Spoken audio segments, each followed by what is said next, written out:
परम पूज्य गुरुदेव गोपाल मणि जी महाराज जी के चरणों में वंदन करता हूं। यहाँ पर शंकराचार्य जी के जो प्रतिनिधि के तौर पर स्वामी त्रिभुवन दास जी बैठे हैं, उनको भी नमन करता हूँ। और जो हमारे डॉक्टर तरुण कोठारी जी हैं समेत यहाँ पर हमारे साहिल गोयल जी हैं और जितने भी यहाँ पर हमारे साथी कार्यकर्ता बंधु हैं, सभी को प्रणाम करता हूँ और अभिनंदन करता हूँ। साथियों, ज़्यादा समय लेकर यहाँ पर कुछ मिलने तो वाला नहीं है, क्योंकि ये बात तय है कि सभी लोग सभी माध्यमों में हम सबकी बात जानते हैं कि हर तरह का व्यक्ति जो यहाँ पहुँचा है कि वो कोई क्रांति करना चाहता है अपने जीवन में। देखिए, हमने गौ की जितनी भी शरण हमने गौ माता के लिए हमने देखा, गाय एकमात्र ऐसी देवी है और अपने आप में एकमात्र ऐसी भगवती है जो क्रांति की देवी भी है और शांति की देवी भी है। अकेले ऐसी तत्व है इस देश के अंदर पे जिसके आधार पे इस देश में क्रांतियों का सृजन हुआ किया है। इस देश में जब आंदोलन नहीं हुआ करते थे, इस देश में जब लोग निर्वीर हो चुके थे, कायर बन चुके थे, एकमात्र तरंग अगर किसी की थी तो स्वयं गाय की थी, जिसकी बात सुनकर यहाँ पर ऋषि भी अपनी आंख खोल देते थे और बड़े से बड़े क्षत्रिय जो अपने आप में नपुंसक होकर अर्जुन की तरह एकदम रन्नल्ला की तरह नाच रहे थे, वो राजा विराट की गौशाला में भी गौरक्षा के लिए खड़े होकर पुरुषार्थ को धारण कर देते थे। ये वीरों की ऐसी धरती है और ऐसे वीरों की धरती आज वीर विहीन आकर कैसे हो गई? प्रश्न इस बात का है, राजीव भाई दीक्षित जी ने जिस देश के अंदर बलिदान देकर दिखा हो, इस देश के अंदर पे जहां की संत परंपराओं ने यह सिखाया हो कि राष्ट्र के अंदर पे सत्ता अगर व्यवस्था कहीं पर भी क्रूर हो जाती हो, सत्ताएं व्यवस्थाएं जहां पर भी धृतराष्ट्र बन जाती हो, तो ऐसे धृतराष्ट्रों के आगे आंख में पट्टी बांध के गांधारी नहीं बना करते। इस देश की परिपाटी में यह बात हमें समझनी पड़ेगी कि अगर हम किसी नेता को पसंद करते हैं, किसी राजनेता को पसंद करते हैं, किसी पार्टी किसी दल को पसंद करते हैं, यह आपकी व्यक्तिगत पसंद है, इसमें किसी को आपत्ति नहीं होनी चाहिए। प्रश्न इस बात का है, यह देश धर्म वेद पुराण उपनिषदों को मानने वाला देश है और उपनिषद में नचिकेता का प्रसंग सीधे तौर हमारे समाज को एक प्रेरणा देता है कि अगर पिता भी गलत राह पर चले जाए तो पिता का भी विरोध कर देना चाहिए। लेकिन इस देश के लोगों को हो क्या गया है, अगर आपके प्रिय नेता, आपके अपने लोग अगर इन कामों को भूल गए तो उनको इनके काम को तो याद दिलाइए। अगर वो कार्य कुछ गलत कर रहे हैं, आपका बेटा अगर गलत कार्य करता है, थप्पड़ मारते हैं उसके मुंह में। आपके पिताजी कुछ बात घर में बोलते हैं, आप रोकते हैं, उनको टोकते हैं, पिताजी आप गलत कर रहे हो। लेकिन ऐसी बात हो क्या गई देश के अंदर कि नेता को अपने बाप से बड़ा हमने बना दिया और अगर नेता जो भी कर रहा है सब सही कर रहा है देश के अंदर। ये समस्या, ये दर्द है और भारत की माटी में ये खूबी है अपने आप में कि यहाँ पांडव हमेशा 5 होते हैं और कौरव 100 हुआ करते हैं। और अगर इस देश के अंदर पे हरियाणा एक ऐसी भूमि के रूप में जाना गया जो मार्शल कौम से देखी जाती है जहां पे, लेकिन हरियाणा के अंदर पे भी हमेशा आप महसूस करेंगे कि 5 पांडव मिलेंगे तो 100 कौरव साथ मिलेंगे। तो हमें समझना है अपने आप में हरियाणा के अंदर पे हमारे आदर्श कौन हो सकते हैं। वो 5 पांडव की परंपरा पे चलने वाले लोग होंगे। वो लोग वो होंगे जो धर्म और राष्ट्र की बात करते होंगे। वो लोग होंगे जो सत्य को सत्यता के साथ कहने की बात और जज्बा रखते होंगे। वो लोग ये नहीं होंगे जो गांधारी की तरह पट्टी आंखों में बांध दे और जो हो रहा है अच्छा हो रहा है, जो होगा अच्छा होगा, इसी बात का गुणगान करके चले।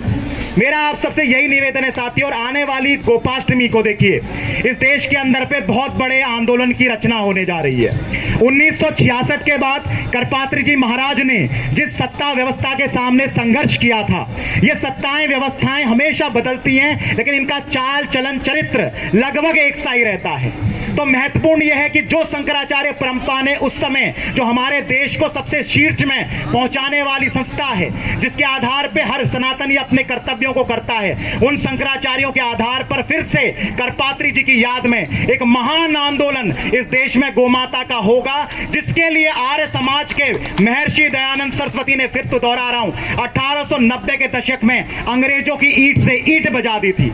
ऋषि दयानंद ने अपनी पहली आंदोलन अगर देश में प्रारंभ किया तो आंदोलन गोरक्षा का आंदोलन था। क्या ऋषि दयानंद जी को यह नहीं पता था कि उस समय पे अंग्रेजों का राज है? उन्हें यह सब पता था। लेकिन इस देश की क्रांतिकारी गतिविधि और इतना जबरदस्त आंदोलन किया था महर्षि दयानंद सरस्वती ने कि विक्टोरिया जो ब्रिटेन की रानी है उसको लैंसडाउन को चिट्ठी लिखनी पड़ी और यह कहना पड़ा भैया कि इस देश के अंदर जो गोरक्षा आंदोलन है ये आजादी के आंदोलन से भी खतरनाक आंदोलन है। अगर इन आंदोलनों को नहीं रोका गया तो अंग्रेजों की नस्लें नहीं बचेगी इस देश के अंदर पे। तो सोचिए क्या प्रेरणा गाय के पास है। और इसी के रूप में नामधारियों का इतिहास याद कीजिएगा। और 1857 में एक बात और दोहराना चाहता हूं, एक आरटीआई 2021 में हमने लगाई थी। 14 जून को आरटीआई निकलकर सामने आई और इस देश को हमने बताया, इस सीधे गौ माता की कृपा से कि को लगाई गई, उसमें गऊ की हत्या करके, उसके रक्त का प्रयोग करके, उसको वीरो सेल के साथ कल्चर करके हर सनातनी के अंग में डाल दिया गया, उसकी शिराओं में डाल दिया गया।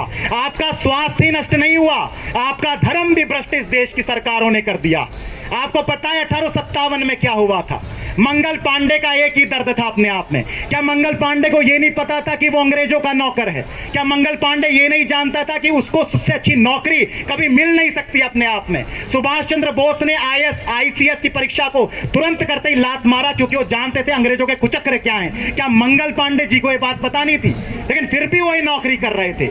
लेकिन फर्क किस बात का निकल कर आया, महसूस कीजिएगा अपने आप में। जब मंगल पांडे को पता लगा, कहानी यही चलती है कि जैसे ही चरम पर जो गऊ का चरम लगाया जाता है और उसको मुंह से खोला जाता है और ये करने से मेरा धर्म भ्रष्ट होता है, तो इस देश में निर्वीर बना हुआ मंगल पांडे गौ भक्त के कारण ऐसा वीर बन गया कि मेजर ह्यूसन की छाती में गोली ताक दी उसने। और सोचिए, ये देश 1857 से चलकर आज तक आजाद तो हो गया, जैसी भी आजादी हुई हो, सत्ता का हस्तांतरण हुआ हो, लेकिन आज तक गौ माता इस देश की आजादी की मूल रही। आज तक उसको आजाद नहीं करा पाए हम, उसको माता का सम्मान नहीं दिला पाया। इसी चीज को लेकर पूज्य गुरुदेव गोपाल मणि जी महाराज जी ने जो बीड़ा उठाया था, शंकराचार्य जी महाराज से लेकर इस देश के समस्त कथावाचक सब साधु संत इस बार एकमत हो चुके हैं। और मैं यहां भी निवेदन करना चाहता हूं, जितने हमारे साथी हैं यहाँ पर, जितने भाई बंधु यहाँ बैठे हैं, कि आने वाला जो गोपाष्टमी का आंदोलन होने वाला है, ये एक ऐसा आंदोलन का मौका हम सभी को मिल रहा है इस भारत में। मैं आपको एक बात बता देना चाहता हूं कि गौ माता का ये आंदोलन आपके जीवन का आपको वो आंदोलन मिलेगा जो आप इस धरना प्रदर्शन में करने की कोशिश कर रहे हैं। ये सब काम करने का असली मौका आपको गोपाष्टमी में मिलेगा। और दिल्ली में देश का जो रामलीला मैदान है, गवाह बनेगा इस देश में। अब की बार ये इस बार काम होगा और आर होगा या पार होगा। गौ माता को राष्ट्र माता का सम्मान दिला के गोवंश हत्या मुक्त भारत बनेगा, क्योंकि गौ माता केवल एक चाबी नहीं है, सत्ता और व्यवस्था के परिवर्तन की है, मास्टर की है। अगर आपको खेत बचाने हैं तो गाय बचानी पड़ेगी, अगर किसान बचाने हैं बैल बचाने पड़ेंगे। जब से बैल रोए हैं तब से किसान रो रहा है इस देश का। आपने बैलों को रुलाया है तो आपको रोना ही पड़ेगा। आपने जीवों की हत्या करके खेती प्रारंभ करी और ये सत्ताओं ने कराई आपसे। आपके हाथ में ट्रैक्टर थमा दिया, आपके हाथ में कीटनाशक थमा दिए और यूरिया DAP में आज तक सब्सिडी दी जा रही है। तो ऐसा श्राप इस देश में लगा। और जो RTI निकल कर आई थी उसने ये बताया कि ऐसे ही करके हमारे सनातनियों के रक्त को धर्म भ्रष्ट कर दिया गया।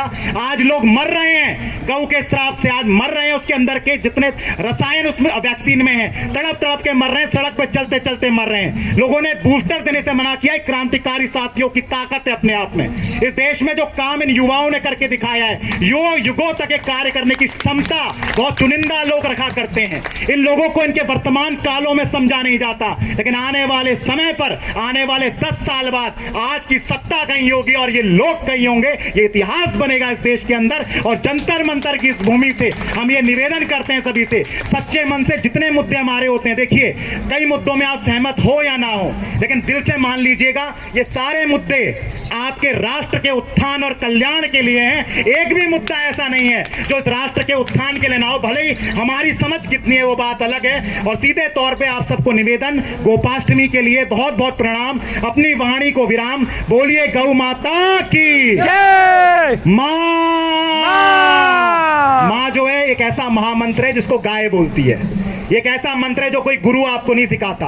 ये कोई ऐसा मंत्र नहीं है जिसके लिए आपको दीक्षा लेनी पड़ती है। ये प्रकृति का स्वर है, माँ का स्वर है। इस माँ के स्वर को हमें गाना चाहिए, क्योंकि ये स्वर अपने आप में स्वयं गौ माता देती है, जो इस देश की पहली गुरु है, अपने आप में जगत गुरु है और जगत माता भुवनेश्वरी है। ऐसी गौ माता को प्रणाम, अपनी वाणी को विराम। बोलिए गौ माता की बात चली।